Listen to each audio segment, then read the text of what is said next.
Next question, 12th question. The volume in centimeter cube of the greatest sphere that can be cut off from a cylindrical log of wood of base radius 1 centimeter and height is 5 centimeter is,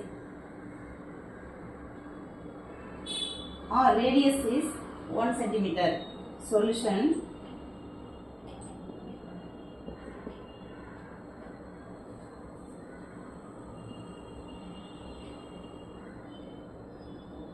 Radius r equal to 1 centimeter.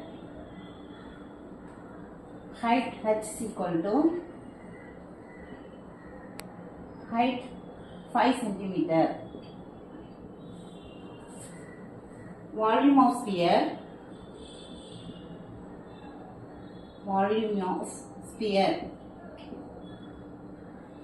Volume of sphere equal to 4 by 3 pi r cube. Pi r cube cubic meter. Unit. Then 4 by 3 into pi into r 1 cube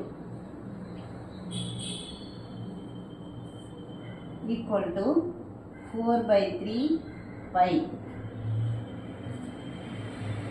So this answer is 4 by 3 pi.